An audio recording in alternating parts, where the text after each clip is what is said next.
The last speaker, but certainly not the least, is my colleague, Mr. Hussein Askary, who is the vice chairman of the Belt and Road Institute in Sweden.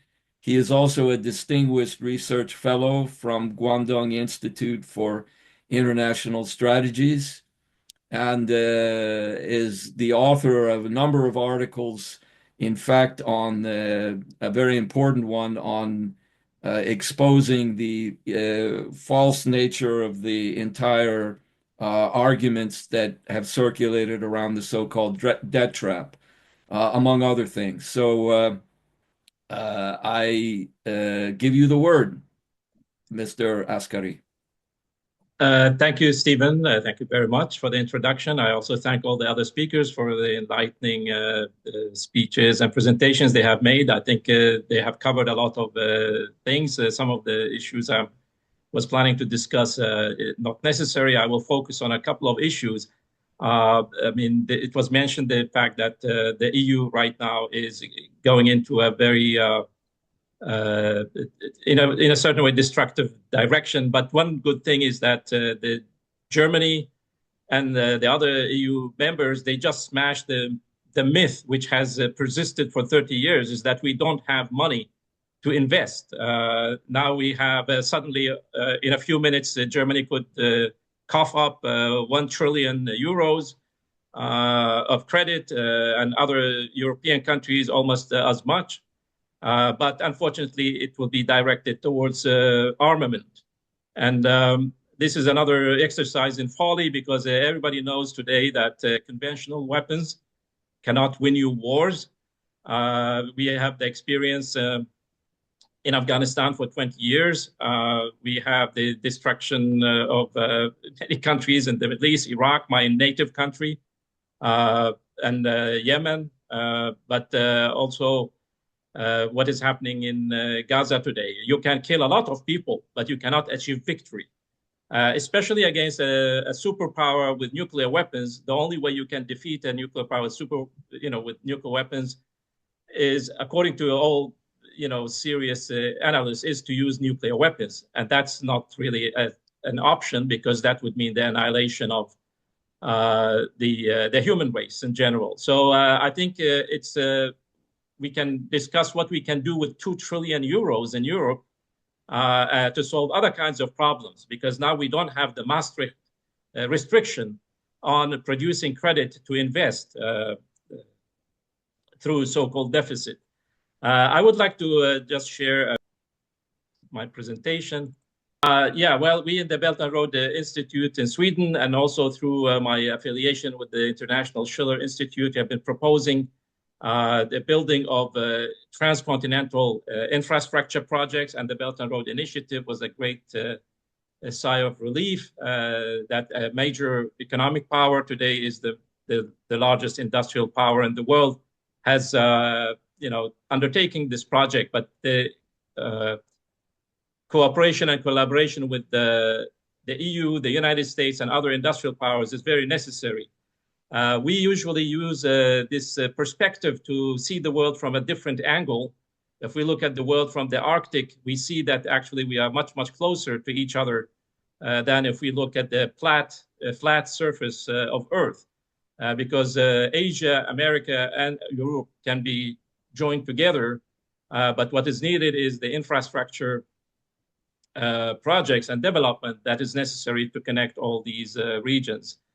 We have had advocated for many years the idea of connecting the northern European countries with the rest of Europe and with Asia with modern infrastructure, but most emphatically, not only high-speed railway, but magnetically levitated trains.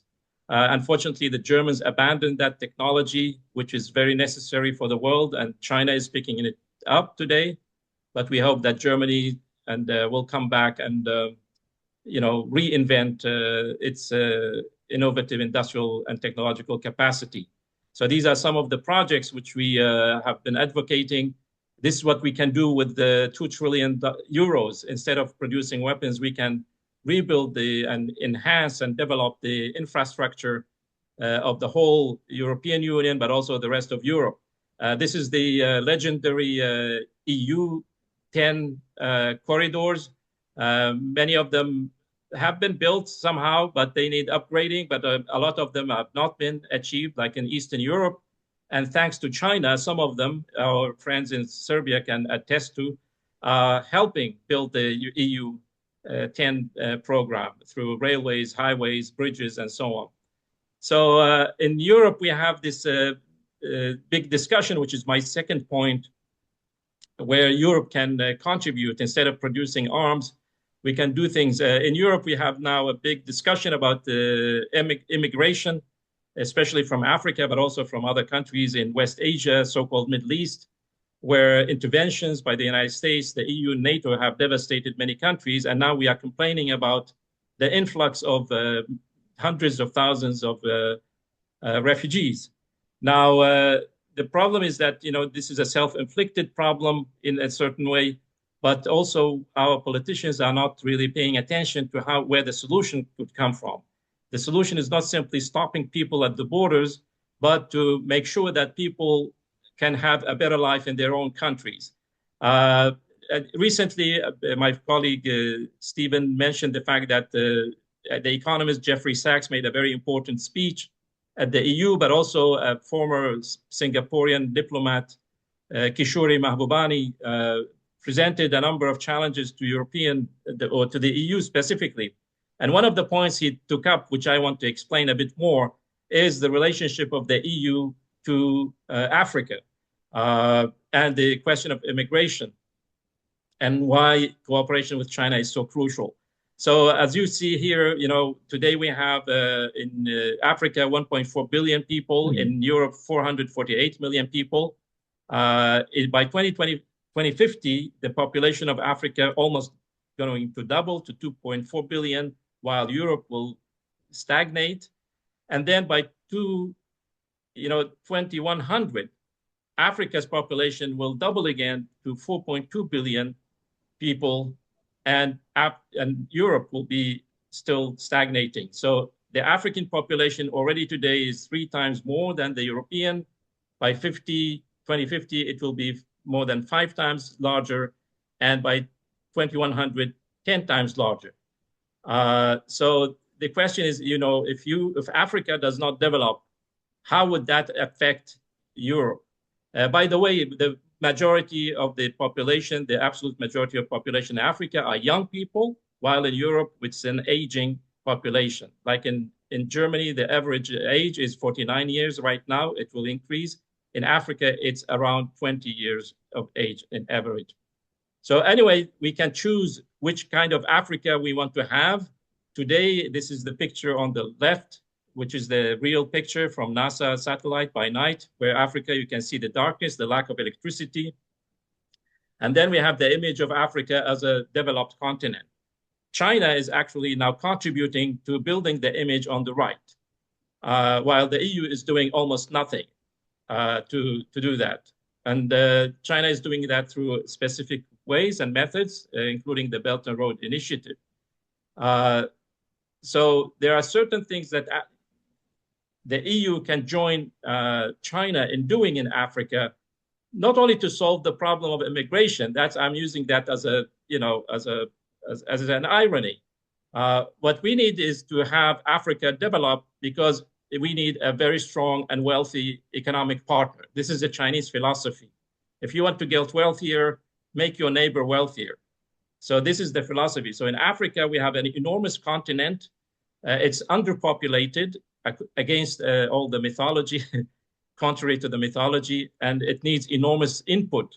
There are lots of natural resources, but we need technology. This is one of the projects of the African Union to connect all African nations through highways. We suggest high-speed rail and magnetic levitated trains and other kinds of to connect all the African nations together and to create new trade routes and supply chains.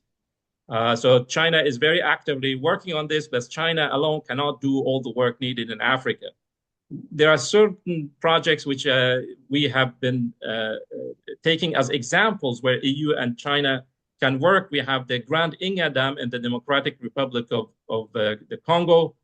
It is one of if it's built, it will be the world's largest hydropower project. It will be twice as large as the Three Gorges Dam in China. It will produce 40,000 megawatts of power, not only for the Congo, but many countries in Africa. 600 million Africans lack access to electricity today.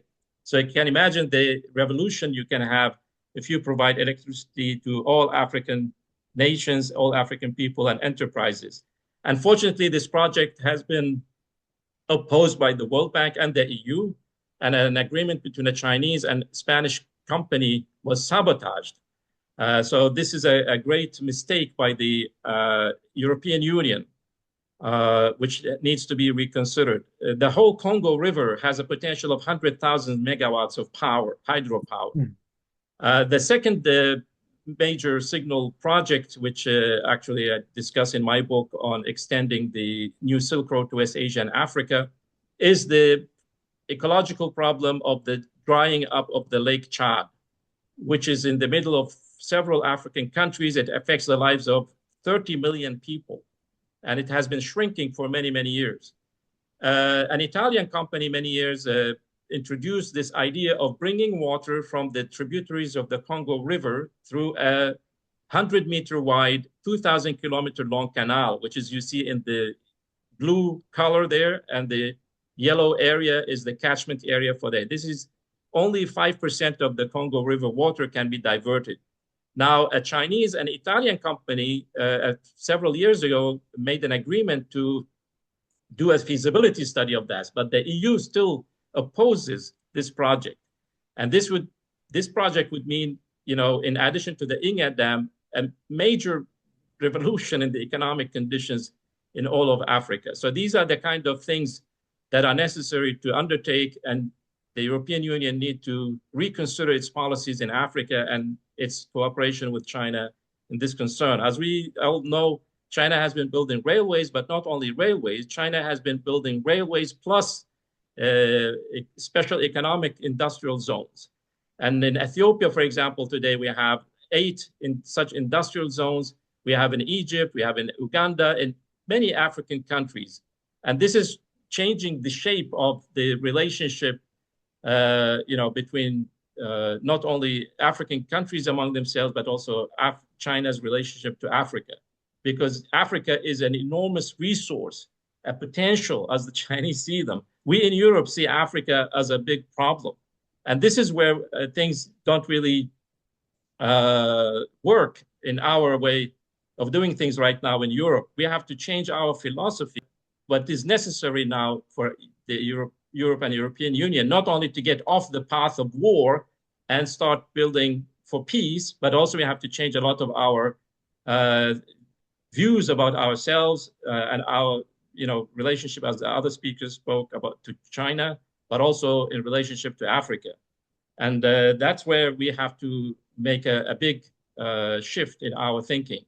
So these are some of the points I'm trying to briefly present, and I hope people can follow the work we are doing through our website. Thank you very much.